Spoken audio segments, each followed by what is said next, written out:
Hi and welcome to a new section of our course, an optional section, because from now on we will talk much deeper about Amazon Cognito.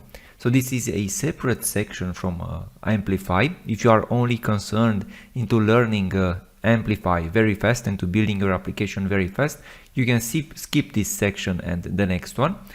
Because in this section we will talk about Amazon Cognito, the service behind Amplify authentication, one of the main selling points of Amplify. And what we will do inside this section, we will learn about one central component of Amazon Cognito, the Cognito user pools. And in order to learn better, we will build a small API with 3 levels of authentication provided by Amazon Cognito. How this will work? Let me switch to my IDE. So I'm inside my IDE where I have a REST client opened. We will build 3 APIs. One will be public, one will be private, which means that in order to access it, we will have to provide a token, and one will concern admin users. So we will provide a token, but that token also needs to contain some special information in order to access the resource. Well, how we will generate this token? With the help of a very small web app. I have opened it inside my browser, and right here, if I will click a link, we will log into the Cognito systems. We will see how to do all this. We will receive a token, which if we will use, currently I can send a request to the public API and everything will be alright. If I'll try to send a request to the private API, we should receive an unauthorized message, but if we will provide this token and send again the request, this time we will receive a response. And again, if we will provide this token to our special resource, which has this admin resource, we will also receive a special response from our system. Basically, this is what we will implement inside this section, and we will learn more about Amazon Cognito. Let's now see in a few minutes what Amazon Cognito is. Well, we can say that basically it has 2 main components, user pools and identity pools. Inside this section, we will talk in detail about user pools. Their purpose is to store user data and to provide a basic authentication solution with JWT tokens. The other main feature of Amazon Cognito are the identity pools, and this feature provides fine-grained access control, in which a user which logs in into your system will assume a identity that can be read by AWS, and basically that user can access any AWS resources that its own identity will allow. We will see in the next section more about identity pools. But for now, let's talk about user pools. Well, we can say that Cognito user pools are a user directory, and they contain a rich set of features. I won't read the documentation for you. You can check out the link attached to this lecture and read more about the multitude of features that Cognito user pools provide. And I have a small drawing about the structure of Amazon Cognito user pools, because it is an OpenID Connect identity provider. And if you think about an identity provider, well, Amazon Cognito itself can be an identity provider, but other identity providers are Google, Facebook, GitHub, and so on. Any major web platform can be an identity provider. And with these other identity providers, we can also directly log into Cognito resources. Well, basically what we do, we will log into this Cognito using the credentials, and then the Cognito system will provide us tokens which we will be able to use from our application, web or mobile or other application. Let's see better how exactly these Cognito user pools work, and I have made a small drawing right here. Basically, let's say that we are a registered user. We have some credentials, a username and a password. We log in into Amazon Cognito. Amazon Cognito will return back a JSON Web Token. We will have a dedicated lecture also about JSON Web Tokens.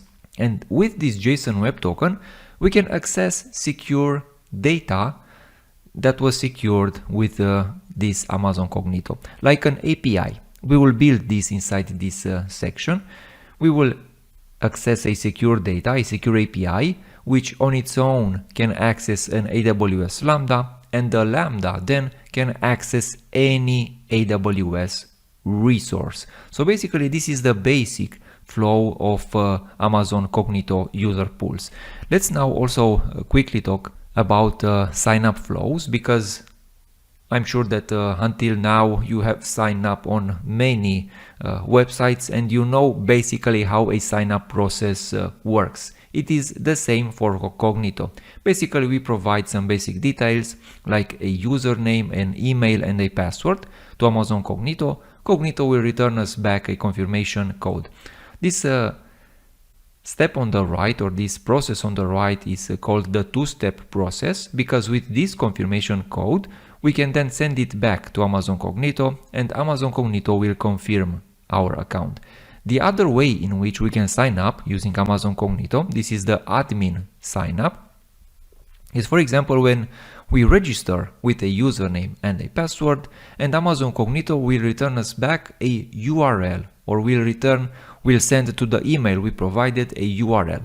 That URL can contain a link which when we click will access a Lambda, which on its own can activate or confirm our account. In a few words, these were the login flows. We will see them in detail later in the course. But now it's time to move to the AWS console and create ourselves our very first Cognito user pool. We will do this in the next lecture.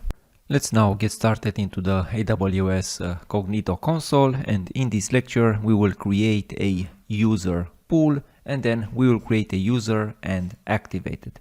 Let's get started. I'm inside the Cognito service inside the AWS console right here, and this service has just been redesigned. It has two components. As said before, we have user pools and identity pools. Let's start with user pools and let's create a user pool. The process is fairly simple than before. Here we can define our application. This is really not so important because it only will determine the example application code that Cognito will display. But if you already know how to use Cognito, this step is really not important. But I will select a simple page application, SPA. All right, we can give a name to our application. I will call this first Cognito, like this. We have some options to configure, some options for sign-in identifiers as email, phone number or username. Let's say that we want to log in with email and with username. And I will also select these attributes for sign up. I will select email and username. And name. This is the one. All right. I will click on create. And now we have our first user pool. This is great. So we can select it. We go back to the Amazon Cognito view. Inside the user pools, we have this user pool right here. And there are lots of options for setting up or configuring these user pools. But the most important entry is this user's entry, because this will be the place that will hold our users. When they will register to our user pool, here we will see them. And as a practice step, let's create a user manually. This is usually done from a sign up page. If, for example, we go to the Amplify documentation, I have it opened inside a new tab. If we go to the Amplify documentation, it will show us how users can sign up. And it is a fairly complicated process as observed before. We have the sign up process, then we have to confirm the sign up, we have to send back the confirmation code and so on. And this is hard to implement if you don't know anything about Cognito. This is the reason I will start with manually creating a user, and we will use it to see how Cognito works. Later in the course, we will have a complete application with sign up and so on. So for this reason, I will create manually a user. I will give it a name. I will give it a email address. It really isn't that important. I can put any email address I want right here, and I can mark it as verified, doesn't really matter. And I will set right here a password. I will click create this user, and now the user is created, but you can observe the status of this user. It is currently in the status force change password. And this status is hard to manually change even from a complete UI application. In order to use this user that we just created, even if I select it, I don't have the option to confirm the account, but there's one way in which we can confirm this manually created user, and that option is by using the AWS CLI. So I will open a terminal inside my computer, or I can just use the one from VS Code, and we will use the AWS CLI to confirm this user. What we need is the user pool ID. This is the user pool ID, so I will copy it. And let's now build the command. Of course, you need to have AWS CLI installed. I've said this many times until now, and you have to have a administrator user set inside this computer. And this is the command that we have to use. I will leave it as a resource inside the files of this project. We have to call AWS Cognito IDP admin set user password. Then we need to provide the user pool ID. For me is this user pool ID. You can take again the user pool ID from the user pool details. Then we specify the username, the password, and we say permanent. I will click on enter. And now if we go back to the view, let's go to this user pool. If we go to users, and I will refresh this view, now we can see that the confirmation status of this user is confirmed. This means that at this point we are ready to use this user, to use username, the email, and the password in order to receive back tokens from Cognito. Let's do this in the next lecture. In this lecture, we will start to use the Amplify Cognito libraries in order to log in with our newly created user and receive back tokens from Cognito. Let's get started. For this, we need to have a working npm project or JavaScript project, doesn't really matter. In order to create that project, I will use Vite because I prefer TypeScript, and with Vite the setup is much faster. But as I said, you can use any JavaScript environment. Let's get started. I will call npm create Vite at latest, and I will follow the steps. I will give it a name. I will call right here first. Doesn't really matter the project name. We want to have a vanilla TypeScript project, and we have our project. I will cd into it. I will run npm install.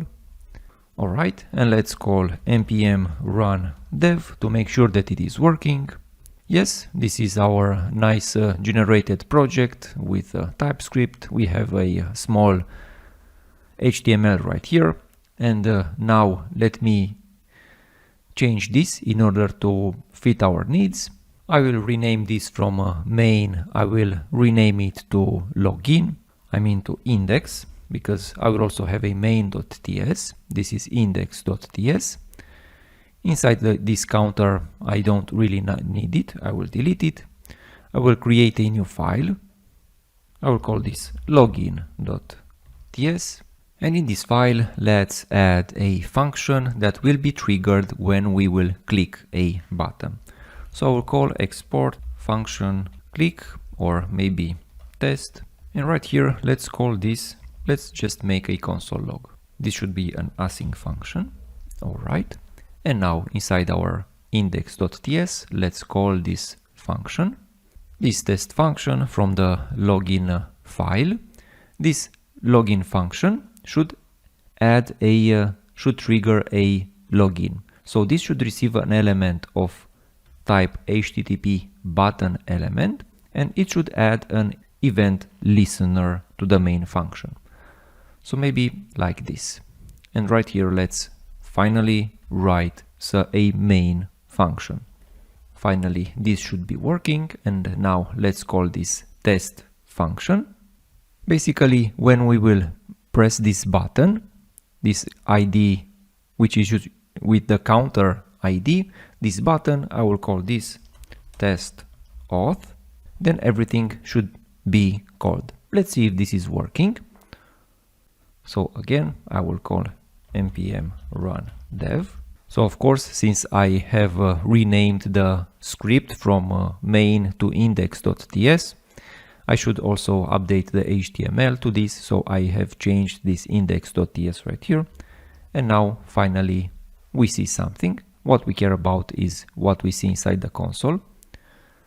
So if I call now test auth, we see the hello print.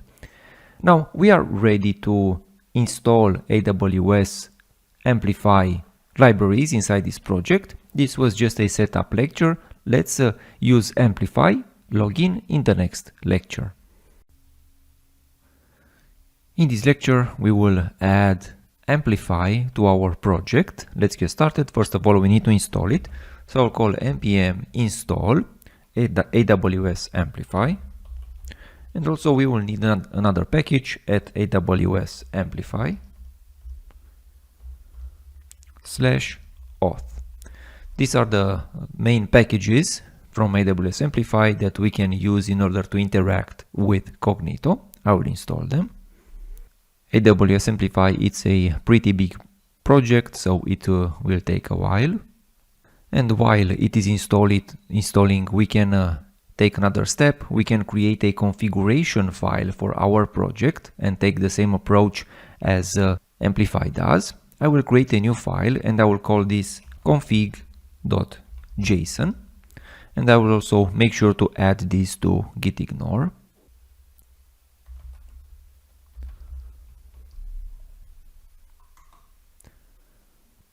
And in this file, I first set up the credentials. I created and I put the credentials which I configured when I created the user. I'm specifying for good measure the AWS region, which I'm currently in. I will later use it. And also for Amplify, initially we need a user pool ID. And this user pool ID, we can take it from the AWS console. So our user pool ID, this is the one. I will copy it and I will paste it right here. We have everything, so let's get started. One of the first steps that we need to do when we are using Amplify inside the npm project, we need to call Amplify configure. And basically this will tell Amplify that we want to use a user pool, a certain user pool. So I will import Amplify from AWS Amplify. And then I will call Amplify configure. And this lately has very strong types. Before it didn't have types and it was very complicated because you had a typo and everything would just go away and you didn't know what the problem is. But now we have strong types in this configuration, which is great. So we need to configure the auth object, and inside this auth object we have a Cognito entry and we want to specify a user pool ID. And we can take this user pool from our config.json. So I will also import this config.json. We have this configuration, Amplify, and right here we have our user pool ID. And since we are using this configuration command, it is very kind to warn us that we also need to add this user pool client ID. and we already have this configured. If we go back to the console, if we go to the application, we have app clients. We should already have configured by Cognito a client, and we have this client ID. I will simply copy it.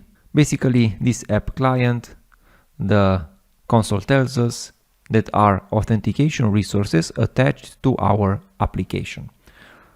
So now inside our code, we also need to specify a user pool client ID, and let's add this client ID to our Amplify configuration. This is the one, and let's take it from here. And finally, our configuration of Amplify is working, and at some point we should finally be able to see something. So let's write a login function, or better said, a sign-in function. So I will first make the import. I will call import from at AWS Amplify auth, and right here we need the function sign-in. And now let's create a function. I will call right here function sign-in, or better, I should rename it to login to avoid any name collisions with the sign-in function. This login function should receive a username and a password. So right here I'll say sign-in result. Let's make this an async function, because this sign-in is an async function. I will call await. We have this sign-in where we can specify a username. Pay attention, it is a username with a lowercase second name. Make sure that you don't have any typos. Maybe by the time you're watching this, this will have the case changed. And also as password, we have our password. All right, this is our login action, and let's call it inside the main function or somewhere. Of course, let's return this sign-in result. This is our sign-in result. All right, and inside the main function, let's call this. We will log in using the credentials from the config.json. So here I'll say config credentials username and config credentials password. This is our result, and let's print the result. And also I will say right here. All right, and let's see if this approach is working. Let's inspect the console. All right, and we have a result. Let's inspect it better. And even if this log doesn't represent too much, as you can see, this login result is just a simple Boolean flag, which tells us it's sign in true, and basically that's it. If we go inside the browser, this is the reason I wanted to execute this inside the browser, for you to understand better how Amplify and Cognito works inside the browser. If I will go to the application tab inside our browser, if we go to the local storage, you'll see there's a storage for our current URL. And if we look better at this current URL, at the local storage inside the browser, you'll see we have some tokens, so an ID token, a refresh token. We have some sign-in details, which gives us the login ID, and some other tokens. What exactly are these tokens, and how we can visualize them better and even use them inside our application? Let's talk more about these tokens in the next lecture. So we saw in the previous lecture how we can see our login data inside the browser. Is there another way in which we can see the data? Maybe a more easy to read way? Yes, of course. And there is a way in which we can access the user session directly from our code.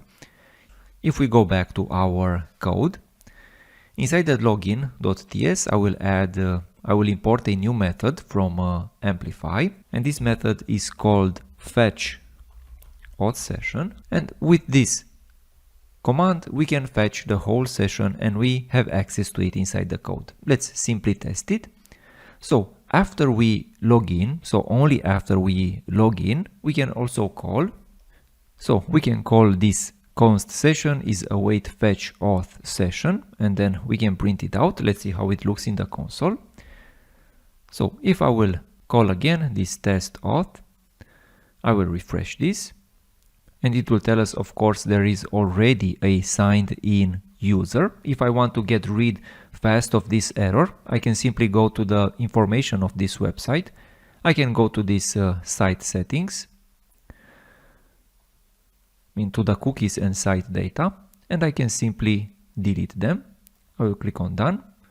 I will reload this page, and now if I click test auth, we should see a login result, and also we can see our login session, which contains our tokens, the access token, and these are in a much more nicer way. We can inspect these tokens much better. We have the access token, the ID token, and there also should be a refresh token somewhere. But what are these tokens? If we go to a website called JWT.io, if you go to JWT.io, this is a website that will help us decode JSON web tokens. And in a few words, these JSON web tokens are a way for securing APIs over the internet. Simple as that. They sound complicated, but they are very easy. And a token is formed by three parts. It has a header, a payload, and a signature. The most important point is the payload, which contains the data about the token. We can also see this payload inside the login session from our code. And if we try to decode or to see what exactly a token looks like, if we want to decode it, I will go again to our application, and I will copy a token. And let's look at it, at the whole token inside this website. You will see the payload of this token. It contains data about our user and about this token, and it also has the signature. Well, if you look at this, you might think, hey, what happens if inside my token I will simply add maybe a role administrator, and maybe I can use it to access data that I shouldn't be able to? Well, these tokens are very secure. As soon as we are tampering with the payload, then the signature won't work. So there is no way to edit them after they were emitted. This makes them a very secure way in which we can secure APIs over the internet.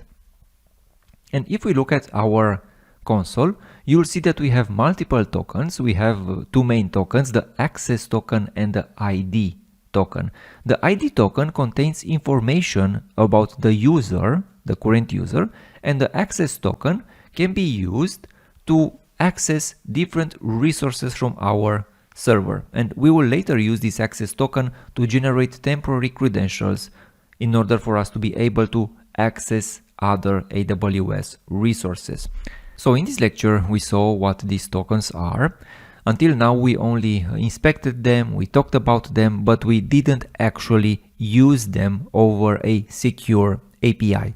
In the next lecture, we will build an API and we will secure it with Cognito. And this way, we will understand, or we will see these tokens in action.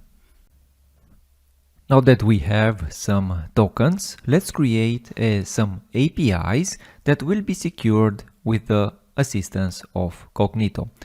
For this, we will be using a service called API Gateway. So I will open it inside the new tab. This is the service. If you go into the list of services and search for API Gateway, this is the one. We will create some simple APIs and we will secure them with Cognito. So I will create an API and I will create a REST API. I will build it. This will be a new API. I will call this cool API. We just want to learn. We will create this API and let's create some resources, and we will have two resources, one public and one private. And in the next lectures, we will also have a admin resource that will be available only to admin users. But until then, let's create a public path to this resource. And also I will click on the top level and call create resource again. And this one will be private. This one will be protected by Cognito. And how we can instruct these resources, this private resource, how we can instruct it to be protected by Cognito. Until then, let's deploy this API and see how it is working. I will create a new stage. I will give it a name. Let's say that this is the dev stage. I will deploy this stage. Oh yes, we need to create some methods. Of course, I will create a method. A simple get will be just fine. A Lambda function will return data to this get method. So in order to implement this method inside our API, we also need to create a Lambda. So I will go to the Lambda service and I will open it inside a new tab. I will go to the functions entry and I will call create function. I will select Node.js 2020 or whatever the newest Node.js version for you. I will give it cool function, just a basic name, and I will create this function. And we have created our function, and AWS already provided a very basic handler. This is exactly what we want. We want to return a response with a status code 200 and some response like hello from Lambda. This is our Lambda, and now if we go back to our API, remember we wanted to create a method. The method should be get or any other method, but get is more popular. We want to call a Lambda function when we are calling this get method. And I will create this method. Yes, of course, we need to select our Lambda. This is our cool function. That's great. I will create this method. And also with the public, I will create method, again a get, a Lambda function, and our cool function Lambda, the same Lambda. At this point we have two methods, and in order to test our API until this point, we can call deploy API. We need to provide a stage name. Let's say we are testing on the dev stage name, so the stage name should be dev or any other name. And at this point we have an invocation URL for our API. Let's try it out. And we can invoke this URL with any client.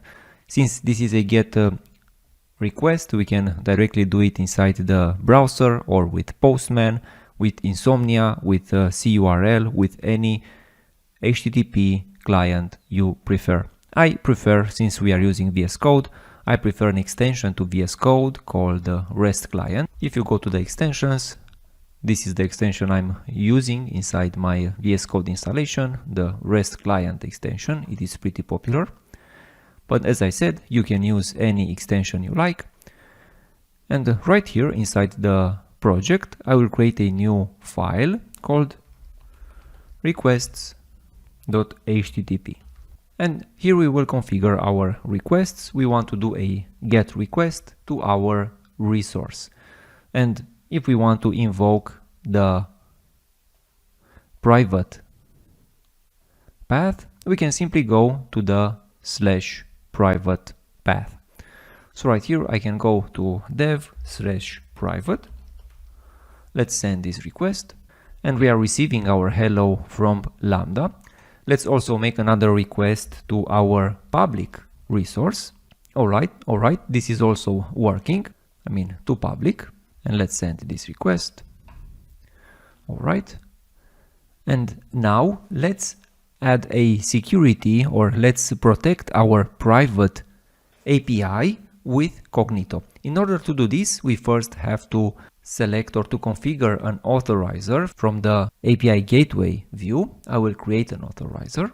This will be a Cognito authorizer, and at this point we need to select our user pool. If you have multiple user pools, make sure you are selecting the right one. And as token source, I will say authorization, like this, and I will create this authorizer. Oh yes, I will give it a name, cool auth, and create this authorizer. That's great. And now if we go to our resources, We can select this method, and now at the method request entry, we can add some authorization. I will edit this. And as authorization, now I will use our cool authorizer. And I will save this. This is great. And now in order for this to take effect, or any change you do to your API gateway resource, make sure that you redeploy the API. Otherwise, these changes won't be reflected. On the same dev stage, I will deploy this. That's great. And now if we look at our resource, you'll see that the method request has a authorization from our cool authorizer, which comes from Cognito. Now, if we make the same request again, if we will send the request to the public, we will receive a status code 200, but if we make the request to the private, we will receive a message unauthorized, because at this point our API is protected by Cognito. Well, how can we invoke this API? Well, very simple, because we have access to the access tokens. So if we go back to our application, let me see if it is still up. Yes, it is. I will call test authorization. All right, let me clear the data to start fresh. I will reload this, test this authorization. And we have the tokens. We, at this point, only see them in the decoded form. So if I want to see them as they are, we can go to our code. Let's make some room right here. And let's print the ID token inside the request. And here I will invoke the token. We can go to inside, we can take the token from the session object, from the tokens entry, from the ID token, and we want to call the toString method. And let's now print this token, and let's reload the application and start again. Vite reloaded the application, but in order to test this again, of course, I need to delete my data one more time and log in again. All right, and we have the ID token. What we can do with it? We can select it. I will copy, and then from our request, we can add this ID token as an authorization header. So right here, I will specify an authorization header, and I will paste my token. And if everything is all right, if the paths are correct and the token is correct, let's see. Yes, we are receiving a status code 200 because we passed the right authorization. So we saw in this lecture, it was a longer lecture, but we saw how we can use these tokens provided by Cognito. Let's now talk about another feature of Amazon Cognito, the user groups. And they come to solve the problem of adding further authorization to our system. For example, we don't want to just have authorized or unauthorized access. We also want to have something like a special access, like an admin or manager or someone who has a more special access to our system. And one way in which we can achieve this is with the assistance of user groups. Basically, the access is fairly similar as before. The change will come into the logic of our Lambda. So this is where the authentication logic will come into place. Inside the logic of our Lambda, we will check the token contents, and we will try to see if the token contains the groups that we are expecting in order to access our resource. If that token contains the groups, then we can access further the resources provided by that Lambda. Otherwise, we will reject this request. Let's implement this in the next lectures. In this lecture, we will see how we can implement fine-grained authorization for our resources, because at this point we only have two ways in which users can access our resources. One is free for everybody and one is protected only for those who are logged in. Let's add a new resource which will be available for users who are logged in, but also for users who are in a certain group. And we will achieve this with Cognito groups. For this, I will first create a new group inside the Cognito view. Inside the groups view, I will create a new group. Let's call this admins. And I will create this group. And now let's add our user to this group. Lower down the line, inside our users, we should have an entry for the details of our user. We can add him to this admins group. Let me add this user. And now, if we will want to generate a token for this user, if again, inside the application, inside the browser, I will again log in and print our tokens. If we look now at our tokens, the ID token and the access token, but we are concerned about the ID token. If we inspect it, the payload at some point should have an entry called Cognito groups. And this will be a string array. In our case, will be an array with one element, which is admins. This is great. This means that with these Cognito groups, we can implement a fine-grained assertion or authorization for our resources. For this, I will create, first of all, a new lambda. So a new lambda, I will create a new function because this authorization will happen at a lambda level, not at an API or Cognito level. I will give it a name. I will say right here admin resource or any name you prefer. And I will create this function, a Node.js function. And initially, this newly created lambda, let's just print our event. So I will call console log and our event. Let's see what we receive from API gateway. I will deploy this function. All right, this function was deployed. This means that at this point we can create a new resource, the admin resource. So having the top level selected, I will create a resource. Let's call this admin and the resource name, I will call this admin. I will create this resource. Let's create a method. Again, a get with a lambda function.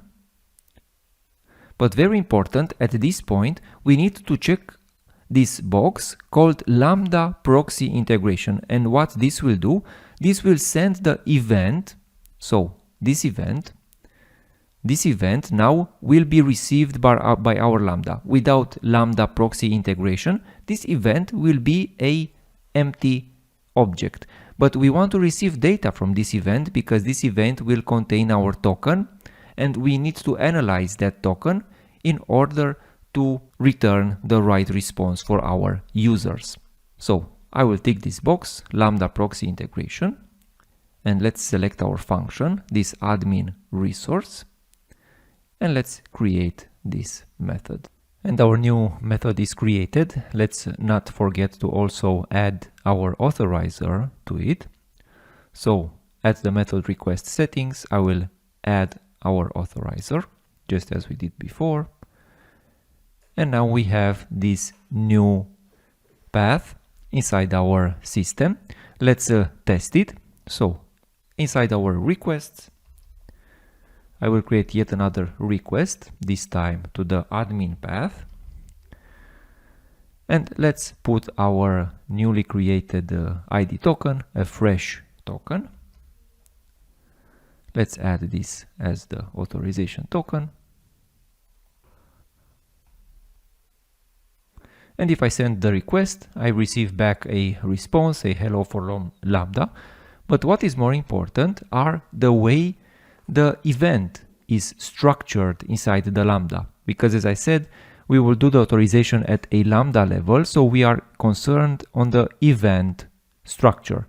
For this, we will check the logs for this request and we will inspect this event. So let me open the CloudWatch view. This is the CloudWatch view for our lambda, this admin resource. And I will select this latest event, and here I'm printing the whole event that we receive from API gateway. And lower down the line, we see also this authorization. One solution to implement this authorization is to decode this token inside our logic and then search for these Cognito groups, but we don't have to do this, since lower down the line, at some point, we will find the request context of our request, so the context. If we have an authorizer configured for our API, if you forget to configure your authorizer, this object won't be present right here, so make sure that you don't forget to configure your authorizer and also redeploy your API. And this authorizer has some claims, which at some point we have this Cognito groups entry, which in our case contains admins. So with this whole information, we can check inside our Lambda if a user belongs to the admin groups or not. And if he belongs to the admin group, we will return back a response. If he doesn't, we will return back unauthorized or something like this. This is fairly simple to implement in our Lambda. I will implement it directly inside the editor from the AWS console, and I will save it as a reference for the resources of this course. For this, I created a new function inside this handler, which is called isAdmin and receives our event. And this way, we are getting into the event, then into the request context, into the authorizer, into the claims of the authorizer, and then here we are searching for the Cognito groups. Make sure you are using this notation from JavaScript, otherwise you might receive an error if the authorizer object is not here. And now, if we have these groups, we should check if these groups contains these admins. If this is true, we return true, otherwise we return false. And now let's add a response right here. Again, a response based on if the user is admin or not. Let me write the implementation. So if our user is admin, we return a status code of 200 and then a message for our administrator, since we like him very much. And if not, we will return a 403 forbidden, and we will say forbidden, you are not an admin. And this authorization is done at a Lambda logic level. Let's deploy this. We don't have to redeploy our API gateway. For this, we will simply, the logic is already inside our function, so all we have to do right now is to send back our request, send it again. And if everything is alright, yes, we received the message for our admin. We receive a 200 OK and the message for our admin. If, for example, we will remove our user from the user group, so if we select our user again, and we will remove him from our user group, I will remove him, and then we will generate a brand new token. So I will again remove the data that we have inside this browser, and we will log in again, but this time we are not an admin. And I will copy this ID token and I will add it to our request. Let's try it again. This time we are receiving the other response, forbidden, you are not an admin. So our application works just fine, and we were able to implement a fine-grained authorization using Cognito groups. This is a completely optional lecture in which we will do all that we did until now inside this section, but as infrastructure as code. So until now in this section we would work with Cognito, with API gateway, with Lambda and so on from the AWS console. And of course we only did this as a learning purpose, but in the real professional world we use infrastructure as code just as Amplify does. So in this optional lecture, what I will do, I will build as with CDK, all that we did inside this lecture. Of course, I will stop the video, I will write the code, and then I will return back, test it, and explain it to you. Alright, returning back to the recording, where it took like 20 minutes. It was pretty fast, but it was fast only because it's a use case I know very good, so I didn't have to spend time on the CDK documentation. Otherwise, it would have taken maybe a little longer, but not too much since CDK is very cool. Well, this is the project that I created. Of course, it is available as a resource for you in the resources for this course. And I've created a new CDK project called Cool API. And basically, most of the code is in this Cool API stack.ts. Let's inspect it a little. We will start with building what is related to Cognito. So we will create a user pool. Then we will create a user pool client attached to our user pool. We will then create an authorizer, which we will use inside our API, an authorizer that will be linked to our user pool. Then we will create also our admins group, because at some point we will want to add our users to the admins group. Alright, moving on, we will have to create two new lambdas. One is the public lambda that will just return back a hello message, and one is the admin lambda which will return back one result for admin users and one result for users which are not admin.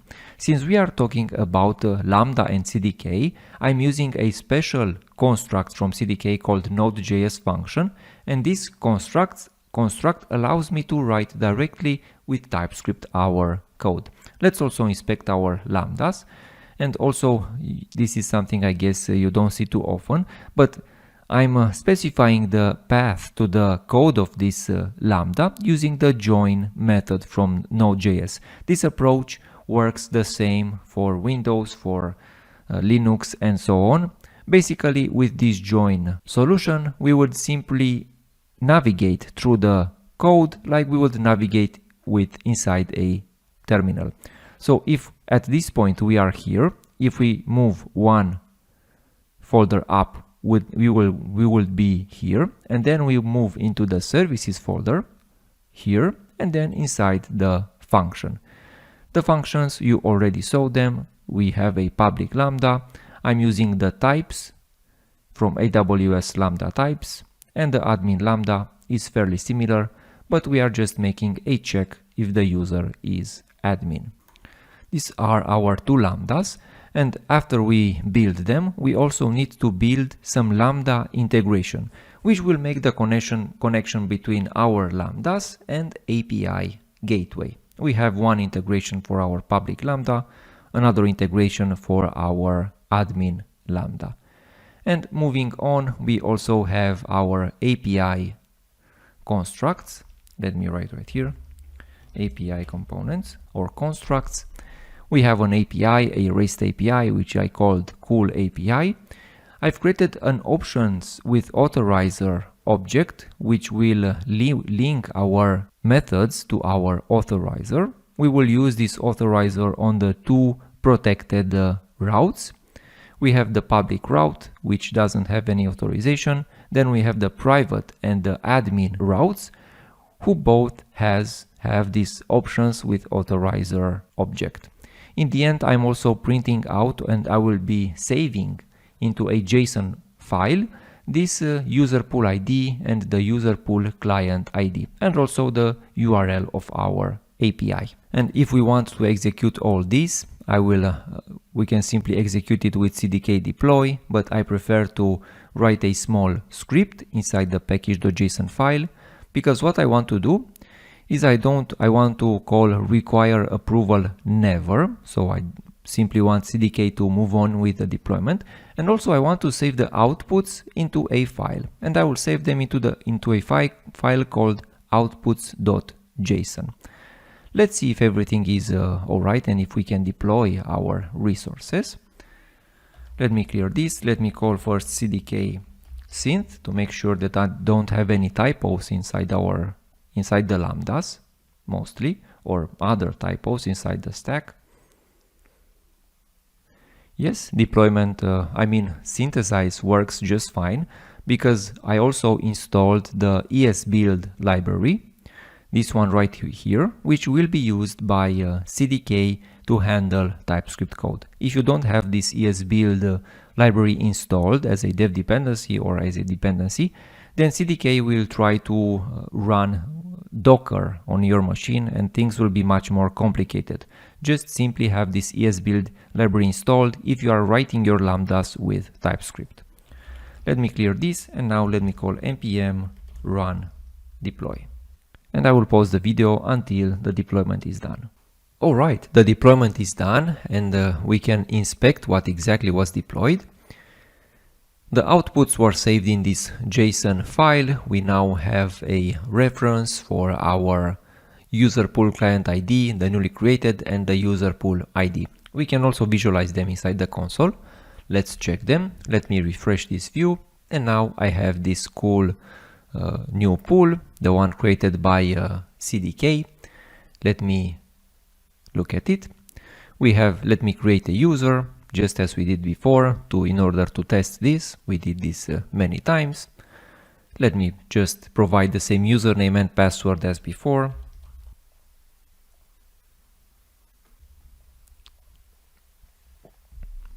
I have created the user. Again, we have to update the password of this user. In order to do this, we need the ID of our user pool.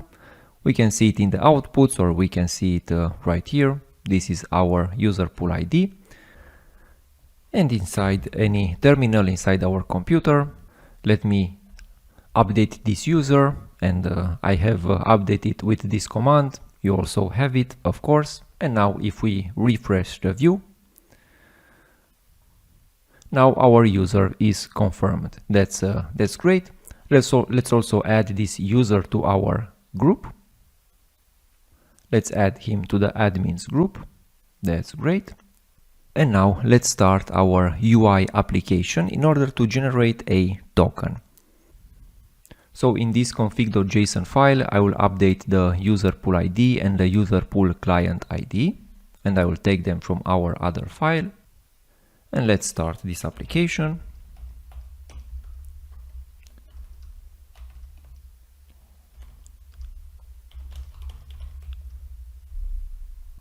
All right, let's inspect the console.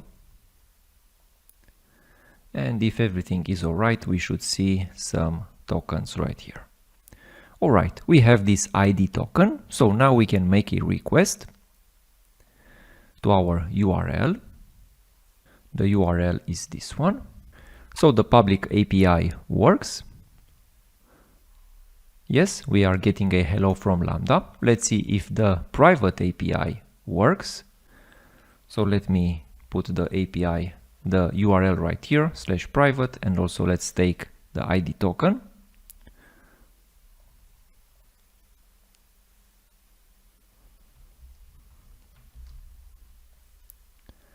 And let's send this request. Also, the private API works. I have a feeling that the protected API, the one for admin, won't work because I created the group with a uppercase admin, not a lowercase admin. Let me check. Yes, I'm getting an unauthorized because if we look at our token, the ID token, the payload, the Cognito groups is admins with an uppercase A, but the check I'm making inside the Lambda, let me check inside the services.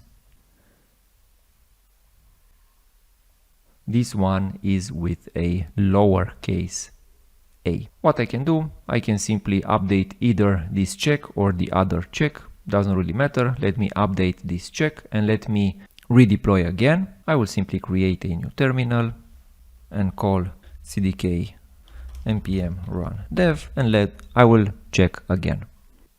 Alright, and the Lambda function is redeployed. At this point I don't have to generate a new token since this token is working just fine.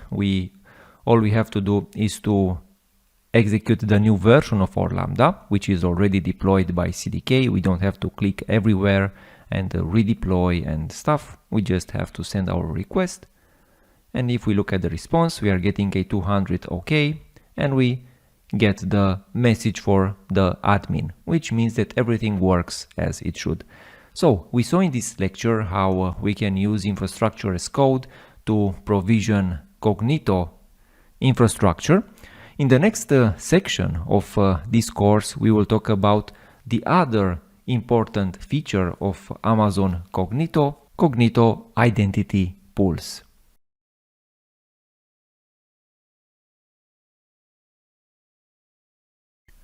Hi and welcome to a new section, a section in which we will talk about the other important feature of Cognito, the identity pools.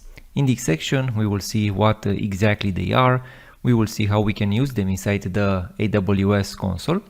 Then inside the code we will generate some temporary credentials and use them from a browser app. And in the end, optionally, we will see how we can configure identity pools with infrastructure as code using CDK. Before moving on, let's quickly see a demo of what we will accomplish inside this section. So let me switch to my browser.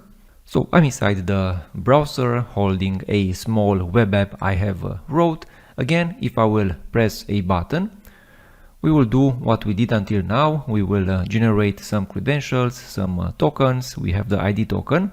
But more than this, at this point, we will also get some temporary credentials. And with those temporary credentials, what we will do, we will make some SDK calls. And in the example I will show you, we will retrieve the files contained inside a S3 bucket from our account. I have created a small S3 bucket, added some files to it. And as you can see, we can retrieve information, or we can retrieve them inside my browser. We will do this with some authenticated user, but also identity pools allows us to generate temporary credentials for unauthenticated users. But you will see, if we don't specify the right rights, we will get a nasty error. We will also see more about this in this section. Let's get started, and let's see in the next lecture what exactly are identity pools.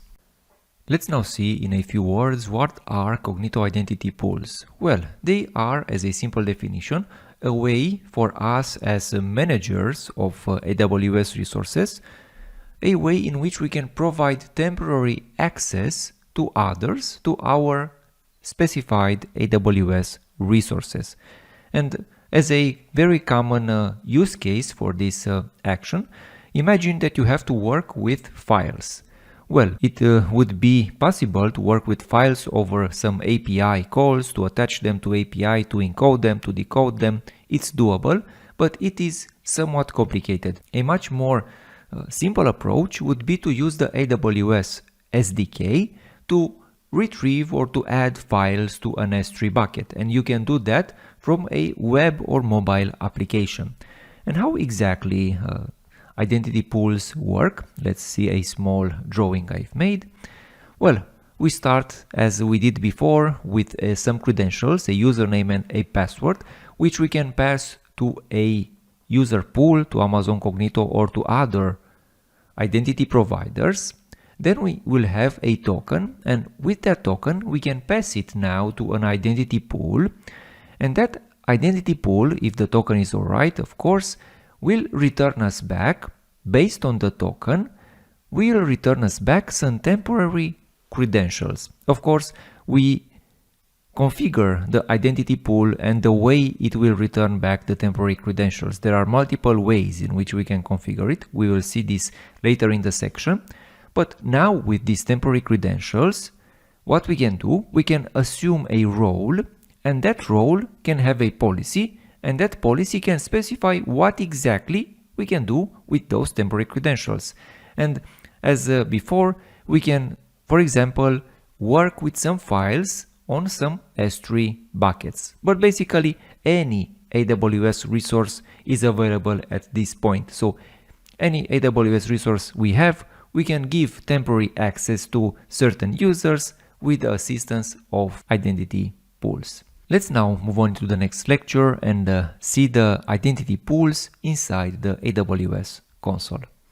It's time to create an identity pool inside the AWS console. For this, from the Cognito service, I will select first of all identity pools, the other main feature of Cognito, and click create identity pool. And let's see what we have right here. From the start, we have two ways in which users can access our identity pool. We have a check for authenticated access and one check for guest access. This means that we want to also provide rights for users who don't provide credentials or a token in order to generate temporary credentials. We will see in the next lecture this in action, but until now, let's configure our identity pool to allow authenticated access and guest access. On the previous versions of this UI, guest access was called unauthenticated access. Please keep in mind, maybe you will find resources online which will talk about unauthenticated access. It's the same with guest access. And what we want, the source of our users will be an Amazon Cognito user pool, so we will tick this. If you have other sources of users, you can tick the other boxes. I will click on next. And now we need to provide a role for the authenticated users and then also for the guest users. I will simply provide a role name and Cognito will generate it for us. I will call this cool auth role, like this. Initially, the policy document of this role will be very limited. The same for the guest role. I will create yet another new IAM role. I will call this cool guest role. Alright, the policy document will be the same. Basically, these users can only assume this role, so I will click on next. I will leave everything as it is and I will click on next. We need to provide the user pool ID, so I will select our created user pool and also an app client ID. I will select our app client ID and then I will click on next. I will give this a name. I will call this cool identity pool and I will click next and finally finish. I will create this identity pool, and what we have right now, the way we will be able to use it, is with this identity pool ID. So in the next lecture, we will create an application which will access this identity pool ID and will generate some roles, one authenticated and one guest role. Let's see this from the code point of view in the next lecture. In this lecture, we will generate some temporary credentials with our user from Amazon Cognito. The starting point of this code will be our existing code from the login.ts file, in which we are calling Amplify configure, and we then are calling a login action, and then we also have a fetch auth session, what we basically did in the previous section of this code. But to keep things separate and organized, I will simply copy this file, make a copy, and I will rename this to temp creds, something like this, because we will extend greatly this functionality in order to receive temporary credentials from Amazon Cognito. First of all, what we need inside the configuration of our code, we need a new entry in which we need to specify our identity pool ID. So inside the Cognito configuration part, I will specify the identity pool ID, and yes, of course, we need to add this to our config.json. So right here, I will add a new entry called identity pool ID.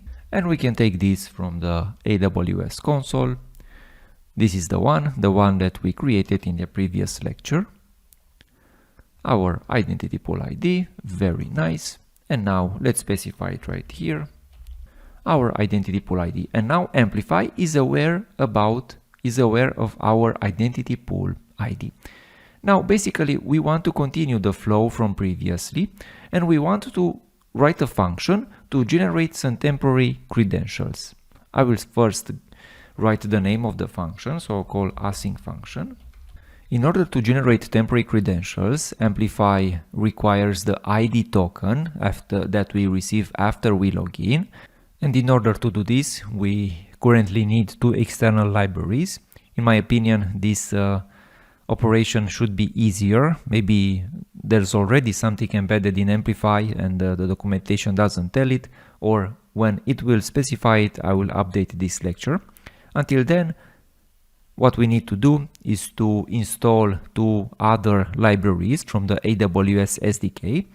We need one library from the AWS SDK client Cognito Identity, and one is credentials providers. I will install these two libraries.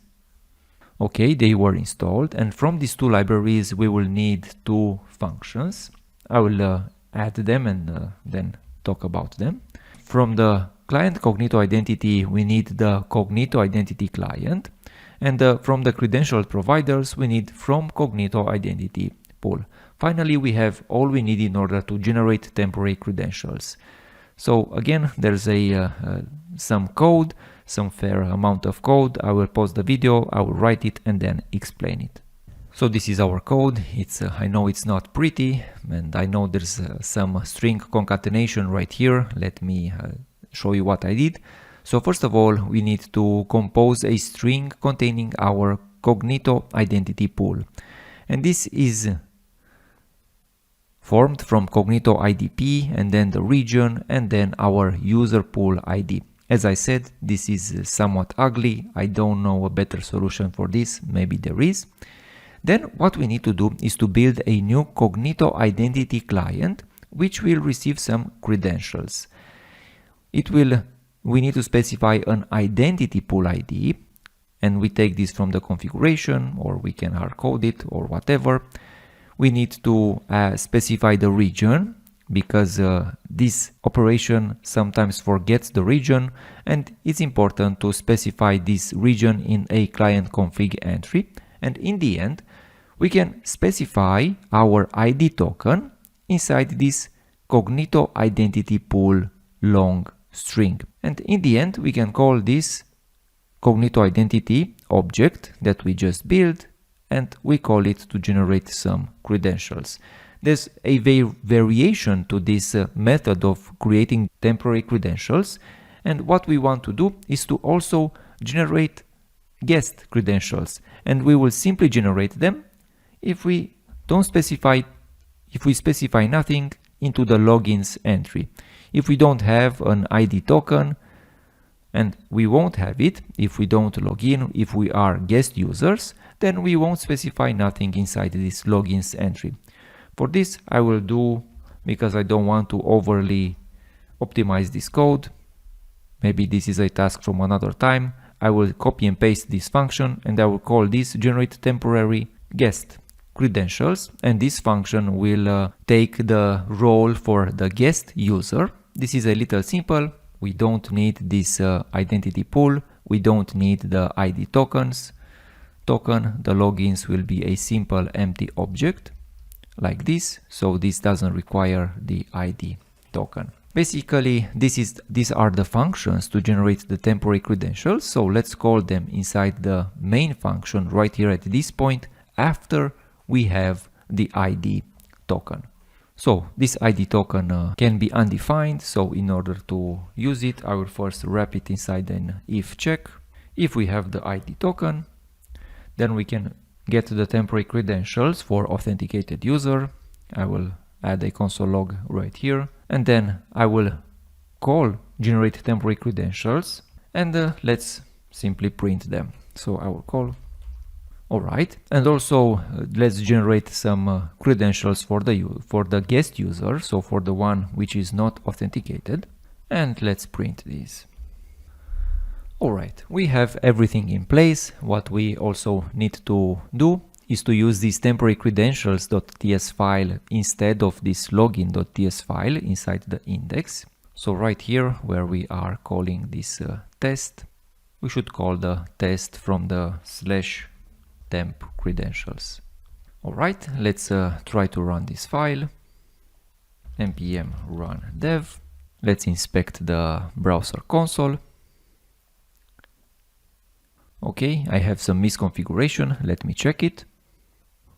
Alright, I have updated my user pool ID and my user pool client ID. In the meantime, I deleted them, so I created some new ones.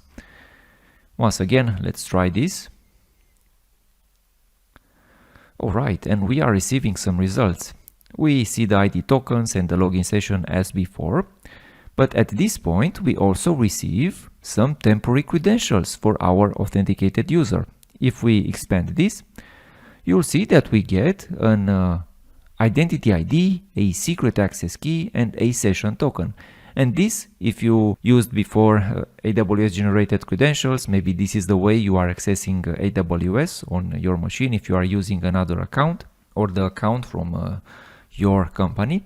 Basically, this is a set of temporary credentials. This is how they look, the temporary AWS credentials. And what we can do, we can access the resources that the IAM role allows, or the policy for the role for attached to these resources allows. So in the next lecture, we will test these credentials, both the authenticated credentials and the unauthenticated credentials. And what we will do, we will add some actions, some SDK actions to the role and see if we can call these SDK actions from our web application. But at this point, I'm happy we were able to generate some temporary credentials. So in the last lecture, we were able to generate temporary credentials with the assistance of several libraries from Amazon.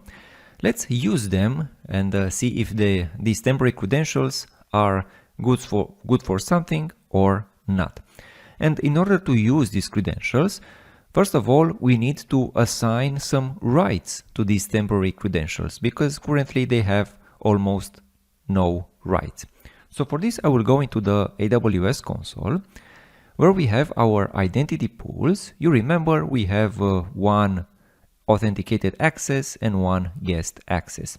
I will go to the role that we created. I will open it inside a new tab. And let's say that authenticated users can see the files or can list the files into into one S3 bucket. You know, for time purposes, I will add a general rule for this user. So I have opened this user inside a new tab. And here we have some permissions. Currently, it only has this Cognito authenticate policy. I will add this permission. I will add a new policy. I will use a generic one generated or provided by AWS. Let me search one concerning S3. And I will add this S3 read-only access. We want to see what files we have in an S3 bucket. I will tick it and then I will add it to this role. So now our user can also see the files that we have in our S3 buckets. This is good. So let's see if we can use it. First of all, I will create an S3 bucket with some files. I have created one bucket. I called it cool photos and a number. Alright, and I will add some files to it. I have added some generic files from my computer, a JSON and a .md file. Doesn't really matter. What we want is for our user to be able to list these files directly inside the browser. And let's see if this is possible or not. So inside our code, I will first install the AWS S3 client SDK in order to make SDK calls. So inside our project, I will call npm install the AWS SDK client S3 library. Alright, the library is installed. So in order to make these calls, we will need two functions from this client S3. I will import them. So we need the list objects v2 command and the S3 client from the AWS SDK client S3. And let me write a function downstairs that will make these calls.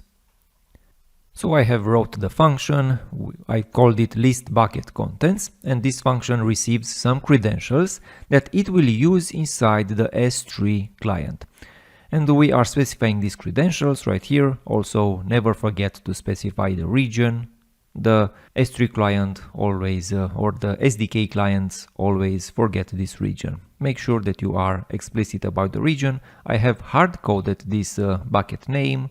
In a real application, this will come as a parameter. And then what we want to do is to send a list objects command. And then we are simply returning this result. And let's call this list bucket contents function with both our credentials. One with the temporary credentials for the authenticated user. So right here. So I'm calling this list buckets contents with our temporary credentials that we get, and let's also print this result. All right, this is for the authenticated user, so this should work. Let's also call the same operation with the credentials for the guest user, which, if you remember, it doesn't have any right. So I will wrap this call inside a try-catch block. Inside the try-catch block, again, I will make this call, but this time with the guest credentials. Maybe I don't even need the reference to the result, because for sure this will throw an error, and let's see the error inside the console. In order to use this message from the error, I'm typing it as any inside TypeScript. And now let's call this code. So I will start the application. I will start the console and let's see what we get. So of course the error is a coarse error, and this happens because I'm trying to access some server resources, or I'm making this call from inside a web browser which have this coarse security policy. Well, in order for me to be able to access these files inside a browser, what I have to do is to configure my S3 bucket to enable coarse. So I will go to my cool photos bucket. At the permissions tab, I will add a coarse policy. So lower down the line, there's a cross-origin resource sharing or coarse policy. I will edit this and I will add a general policy. This is the JSON. I'm specifying that I'm allowing all origins right here. And basically I will save these changes. I will add this JSON course configuration to the resources of this lecture. And now let me try things again. First of all, let me delete the data that this site currently holds. I will delete this data. I will reload this file. And then let me see again if we get a result or not. And yes, this time we are getting the right thing. First of all, we are getting the temporary credentials. And then we are getting a response containing the files that we have inside our S3 bucket. As you can see, I'm having this readme.md and this cdk.json file, which are exactly the contents of this S3 bucket. Lower down the line, if we look, we will receive another response. If we try to make the same call with the temporary credentials for guest user, then we will get a 403 error response, because it will tell us that this cool guest role is not authorized to perform our operation. So this means that our approach works. We were able to use the policy of our authenticated role in order to make some SDK calls for our resources. And also, if the role doesn't contain those actions, we will get an error. In a few words, we were able to use these temporary credentials in the browser. In this lecture, we will see how we can put all that we have inside this section about identity pools, how we can put them as infrastructure, as code with CDK. So this is a completely optional lecture for you. If you're not into CDK or infrastructure as code at this point, you can simply skip this lecture. But if you are, Let me first start with some important points. First of all, the CDK implementation of identity pools, it's at this point is experimental. I'm looking at the CDK documentation for identity pool, and if I remember correctly, this has been in this state alpha or experimental for at least a year. I don't know where or when it will be put inside the main CDK package. So this is the reason I won't use this identity pool at this point in order to create it inside CDK. But what I will use the CloudFormation construct. You know, it will be a little more complicated, but I know that it won't change without notice. And in order to build this with the CloudFormation implementation, well, there will be some code, or there will be some nasty code to be written, because what I'm currently looking is the cool guest role and also the cool authenticated role. What I want to point out that when we will define these roles with CDK, we will also need to configure these trust relationships and with this nasty JSON directly inside CDK. Basically here we say entities that can assume this role under specified conditions, and these conditions should be that the AMR of this role should be authenticated, and for the guest role should be unauthenticated. This will be a little complicated to write in CDK, but nothing too complicated. I will stop the recording right now, write the code, and then explain it. Alright, and I have wrote what we did until now in CDK, and I have put it inside the identitystack.ts file inside our project called Cool API, the project we worked on also in the previous section. And what we have here, first of all, we are creating our user pool and then the user pool client, just as we did before. The new thing is the identity pool, which is of type CFN identity pool. It needs to know about the client ID and about the user pool provider name. I don't know why this is required, but we have access to it from the user pool construct. Alright, then we have the two roles, the authenticated role and then the guest role. Basically they are the same. We also need an assumed by property, which is a federated principal, just as we did inside the console. I'm also showing you right here. And then we have the way these two roles are added to our identity pool is with another construct which doesn't have a CDK L2 construct, so we need to use a CloudFormation construct, the CFN identity pool role attachment, because without this construct we would deploy this identity pool, but we would get warnings that this identity pool doesn't have its required roles. Well, with this construct, with the CFN identity pool role attachment, we are specifying our authenticated and unauthenticated roles. Also, I have added a new component which is the role mappings, and also what this role mappings does. Basically, we can specify a token or a role indirectly inside the token, inside the ID token. So if a role is found in the token, it will assume that role. Otherwise, it will revert to the authenticated role. And then in the end, I'm also creating an S3 bucket with a course allowed. And also I'm creating a new role specifically designed for our S3 bucket. So for not all the resources, only for our photos bucket. And this authenticated role will be able to make these actions to our S3 bucket. Basically, this is what we did until now, but in CDK form.